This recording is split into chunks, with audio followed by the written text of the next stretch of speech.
안녕하십니까. 고창석 목사입니다. 새로운 한 주가 시작되었습니다. 이 한 주간도 하나님의 은혜 속에서 살아가시는 우리 모든 분들이 되시기를 축복합니다.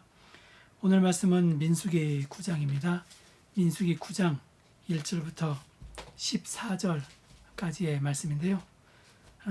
제가 한 절 그리고 여러분이 한 절 읽도록 하겠는데 교독은 저와 저희 사모님께서 방송에 모습은 나타나지 않지만 목소리로 여러분께 나타나겠습니다. 민수기 9장 1절부터 14절까지입니다. 애굽 땅에서 나온 다음에 첫째 달에 여호와께서 시내 광야에서 모세에게 말씀하여 이르시되 이스라엘 자손에게 유월절을 그 정한 기일에 지키게 하라. 그 정한 기일 곧 이달 14째 날 해질 때에 너희는 그것을 지키되 그 모든 율례와 그 모든 규례대로 지킬지니라. 모세가 이스라엘 자손에게 명령하여 유월절을 지키라 하매 그들이 첫째 달 14째 날 해질 때에 시내 광야에서 유월절을 지켰으되 이스라엘 자손이 여호와께서 모세에게 명령하신 것을 다 따라 행하였더라. 그때에 사람의 시체로 말미암아 부정하게 되어서 유월절을 지킬 수 없는 사람들이 있었는데 그들이 그날에 모세와 아론 앞에 이르러 그에게 이르되 우리가 사람의 시체로 말미암아 부정하게 되었거니와 우리를 금지하여 이스라엘 자손과 함께 정한 기일에 여호와께 헌물을 드리지 못하게 하심은 어찌함이니까. 모세가 그들에게 이르되 기다리라. 여호와께서 너희에게 대하여 어떻게 명령하시는지 내가 들으리라. 여호와께서 모세에게 말씀하여 이르시되 이스라엘 자손에게 말하여 이르라. 너희나 너희 후손 중에 시체로 말미암아 부정하게 되든지 먼 여행 중에 있다 할지라도 다 여호와 앞에 마땅히 유월절을 지키되 둘째 날 열째 날 해질 때에 그것을 지켜서 어린 양의 무교병과 쓴나물을 아울러 먹을 것이요 아침까지 그것을 조금도 남겨두지 말며 그 뼈를 하나도 꺾지 말아서 유월절 모든 율례대로 지킬 것이니라. 그러나 사람이 정결하기도 하고 여행 중에 있지 아니하면서도 유월절을 지키지 아니한 자는 그 백성 중에서 끊어지리니 이런 사람은 그 정한 기일에 여호와께 헌물을 드리지 아니하였은즉 그의 죄를 담당할지며 만일 타국인이 너희 중에 거류하여 여호와 앞에 유월절을 지키고자 하면 유월절 율례대로 그 율례를 따라서 행할지니 거류민에게나 본토인에게나 그 율례는 동일할 것이니라. 아멘. 아멘. 아마 이 방송을 시청하시는 모든 분들이 영화 10개는 보셨을 것입니다. 한 번이 아니고 한 서너 번 보신 분도 아마 많을 것인데요. 지금도 제가 그 영화를 생각하게 되면 역시 가장 압권되는 장면은요. 홍해가 갈라지는 사건이라고 이야기할 수 있을 것입니다. 그 넓은 바다가 쫙 열리면서 이스라엘 백성들이 그 길로 들어섰는데요. 참 감명 깊죠. 그런데 여러분 우리가 기억해야 할 것은요. 출애굽 사건 중에서 가장 중요한 사건은 홍해가 열리는 것이 아니라요. 바로 이 유월절 사건이라는 것입니다. 유월절에 이스라엘 백성들은요. 출애굽을 할 수 있었고요. 그리고 그들이 노예에서 벗어날 수 있었습니다. 그들이 해방을 얻은 그 날이라는 것이죠. 그렇기 때문에 출애굽기에 있어서 가장 중요한 사건은 홍해가 갈라진 사건이 아니라 바로 유월절 사건입니다. 이 유월절 사건이 중요하기 때문에 하나님은 해마다 그 날이 되면 절기로 지켜야 된다. 그렇게 말씀하셨습니다. 오늘 말씀은 이렇게 시작합니다.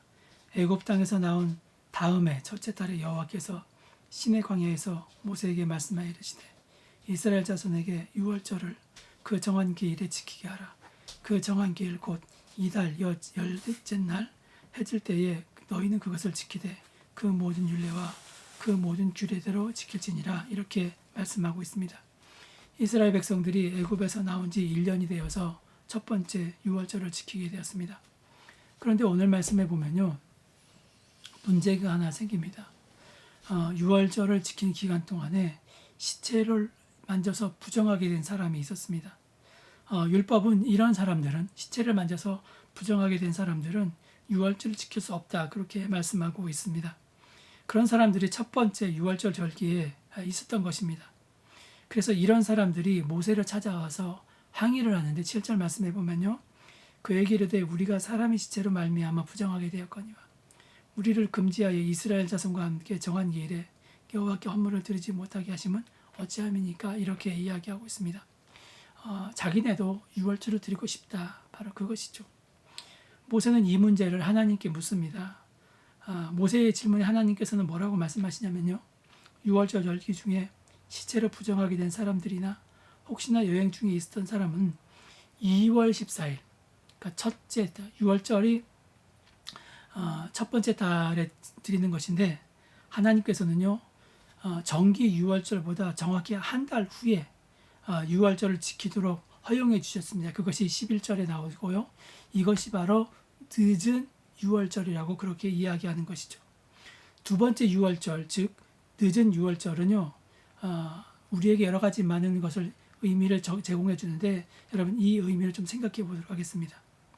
이 늦은 유월절은 기회를 주시는 유월절이었습니다. 사실 유월절은 날짜가 중요한 것이 아닙니다.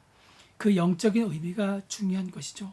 그래서 하나님께서는 정기 유월절에 지키지 못한 사람들에게 다시 기회를 주신 것입니다. 하나님은 우리들에게 기회를 주신 분입니다. 때로 부정하게 된 사람도요, 기회를 주십니다. 이렇게 허물을 용서해 주시는 하나님이 아니시라면 어느 누가 하나님 앞에 설 수 있겠습니까?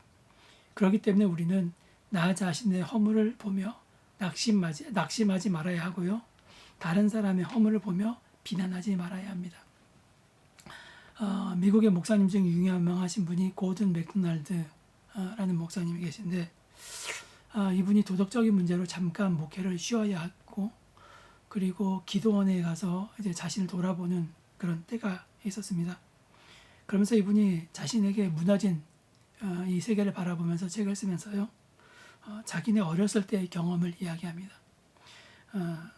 부모님이 소중히 여기던 램프가 있었습니다. 고든 맥도날드 목사님도 이걸 알고 있었고요. 어렸을 때 그만 장난을 하다가 이 램프를 떨어뜨려서 램프에 금이 가고 말았습니다. 어린 고든 맥도날드 목사님은요. 이 램프의 금간대를 이렇게 돌려서 일단은 들키지 않도록 그렇게 했습니다. 그 다음 날부터 그 마음이 어땠을까요? 부모님이 그 램프로만 가게 되면 마음이 콕닥콕닥콕닥 이렇게 불안할 수밖에 없었습니다. 그러다가 어머니가 알게 되었습니다. 그러면서 그 아들 고든 맥도날드 목사님에게 물었습니다. 네가 그랬니? 그러니까 네, 그렇게 대답합니다.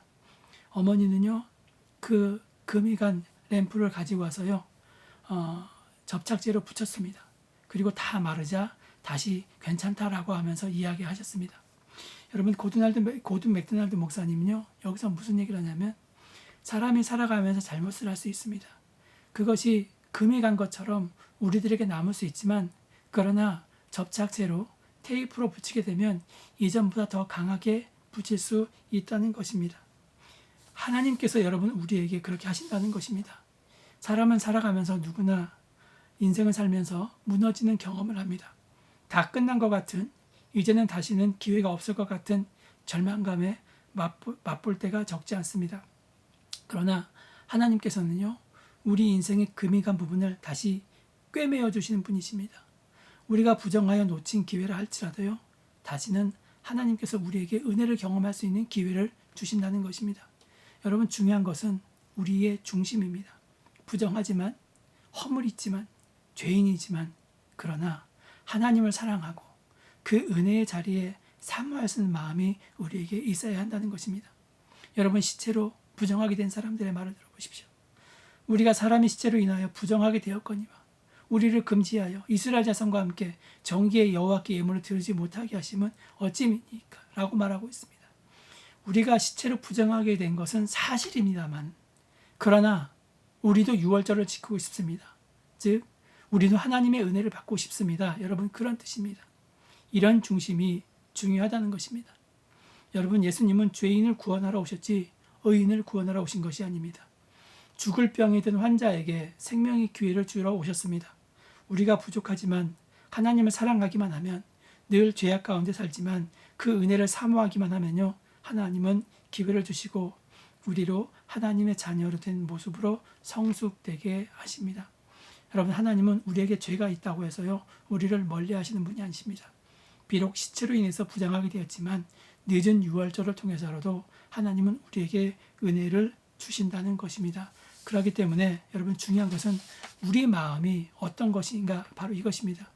우리가 은혜를 사모하고 그 하나님 은혜를 바라보기를 원한다면요, 비록 우리가 죄가 있다 할지라도, 우리가 부족하다 할지라도 하나님은 우리에게 늘 은혜를 주신다는 것을 여러분 기억하십시오. 오늘 유월절을 보면 누구에게나 개방되어 있다는 것을 알 수 있습니다. 그런 것처럼 하나님의 은혜는 어느 누구나 받을 수 있다는 것을 기억하시고요, 중심으로 하나님을 사랑하는 마음으로 나갈 때 하나님은 우리에게 은혜를 주신다는 것 생각하시면서 오늘 하루도 하나님의 은혜 속에서 충만히 거하시는 여러분이 되시기를 간절히 축원합니다. 기도하시겠습니다. 하나님, 우리의 마음이 주님을 향할 수 있도록 주여 도와주시고, 우리의 중심이 주님을 바라보면서 주님을 사모하며 살아갈 수 있는 오늘 하루 우리 인생이 되게 하여 주시옵소서. 감사드리며 예수님의 이름으로 기도합니다. 아멘. 예, 여러분 감사합니다. 오늘 시간 기도할 때 정말 우리 마음이 하나님을 바라보면서 하나님을 사랑하는 인생이 될 수 있도록 기도해 주시고, 코로나19 속히 물러갈 수 있도록 기도해 주시고요, 백신이 빨리 개발될 수 있도록 기도해 주시기 바랍니다. 저를 위해서 기도해 주십시오. 이 항암 받는 기간 동안 건강할 수 있도록 기도해 주시고요, 또 이 세상에 많은 질병으로 고통받고 있는 모든 사람들을 위해서 여러분 기도해 주시기 바랍니다. 다 같이 통성으로 기도하시겠습니다.